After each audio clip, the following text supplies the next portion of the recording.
You are in your house, and the power just died. The street went silent, and the dark feels thick like wet concrete on your skin. You can hear distant shouting, a siren choking and dying, glass popping somewhere like a bone snapping. Your breath is loud in your own ears, a drumbeat telling the world you are here and alive and worth stealing from. If you do nothing, light leaks, noise, and movement will paint a target on your walls like a glowing bullseye. Looters don't hunt houses, they hunt signs of life, warmth, food, and easy reward. Every mistake you make turns your home from a shadow into a lighthouse. But there is a way to disappear without leaving, to become a dead spot in a living map of predators. And it starts with understanding that invisibility is psychological before it is physical. Right now your windows are eyes, and eyes that glow get noticed, so the first step is killing the light signature before it kills you. If even a candle flickers through a crack, it can be seen from over 300 feet in total darkness, and that's a dinner bell. The method is simple: black out every opening like you're sealing a body bag. No glow, no halo, no silhouette. Tape trash bags, cardboard, blankets, aluminum foil, anything opaque directly to the frame, not the glass, to stop edge bleed. No curtains alone, they leak like a sieve, and looters know that trick. So double layer with different materials to block both light and shape. No tape, no problem. Use belts, shoelaces, duct-taped broom handles, even toothpaste as temporary adhesive if you have to. It looks ugly, but ugly beats being visible. And physics is on your side because light travels straight and can't bend around solid barriers. Next step is sound discipline, because silence is camouflage and noise is a flare gun in human form. In a collapsed neighborhood, a single dropped pan can carry over 500 feet at night, and voices travel even farther. You move like you're in a library full of sleeping tigers, slow, soft, deliberate, heel to toe, no dragging, no rushing.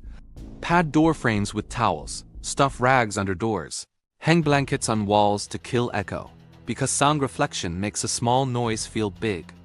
No towels, use clothes, couch cushions, even stacks of paper, anything that absorbs vibration instead of bouncing it back. Turn off every device that hums, buzzes, clicks, or beeps, including refrigerators, alarms, and backup power indicators. Sound is just air pressure waves, and when you break them up with soft mass, they die like waves hitting sand instead of rock. Now comes the trick nobody thinks about: breaking your house's human rhythm so it stops looking occupied. Most looters raid patterns, lights at night, smoke in the morning, movement behind curtains, and regular noise, all signs that someone is home and has supplies. You kill the pattern by becoming irregular. No routine light times, no predictable cooking hours, no window movement at the same spots. Cook cold when possible, because heat plumes can be seen with thermal optics from hundreds of feet, and even without tech, steam, and smell travel. No cold food, then cook once fast at odd hours, seal the room, and vent into an interior space, not outside. No stove, use chemical heaters, candles under clay pots, or body heat in layered insulation to warm food slowly without flame.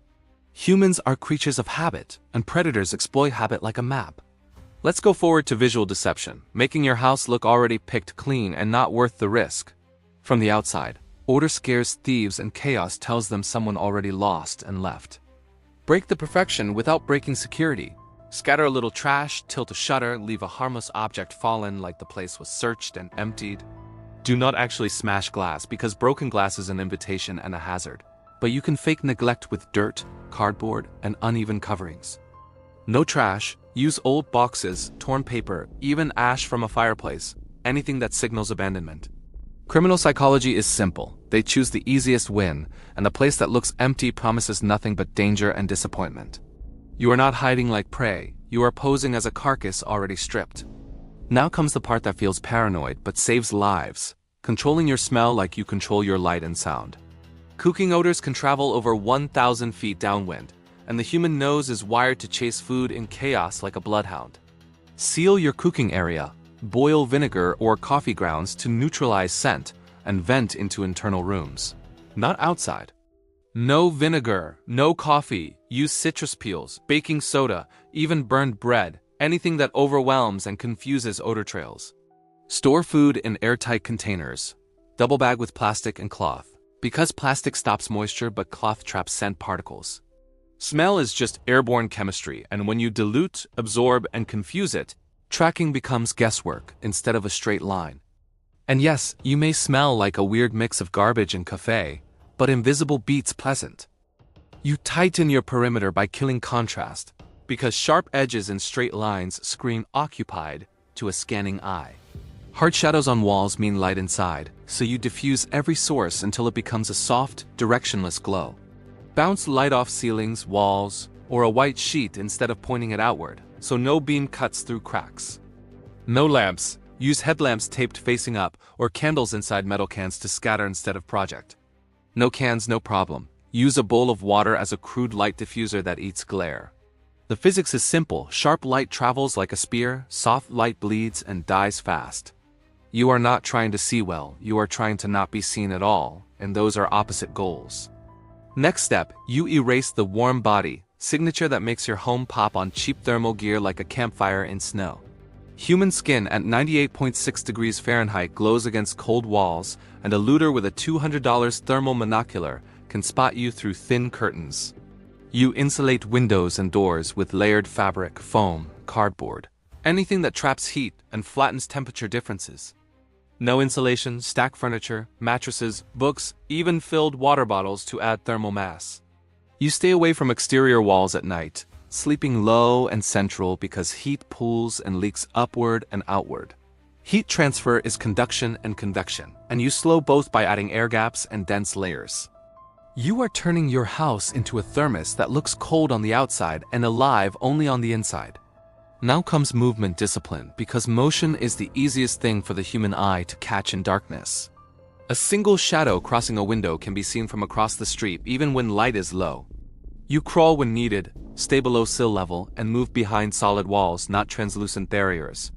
No low path, stack boxes, flip a table, build a visual tunnel that lets you pass unseen. Use red or dim amber light for tasks, because rods in the eye pick up white and blue far better than warm tones. Vision is contrast and change, and when you remove both, you become part of the background noise of the night. It feels ridiculous to move like a thief in your own home, but predators hunt motion, not ownership. Here's the psychological trick: you plant false signals that say, nothing here but trouble. Leave a single weak light on in a far room behind heavy cover, then black out the rest, creating the illusion of a single empty space already looted. Or play low-volume radio static in a distant corner, not speech, just noise, to suggest abandoned electronics left running.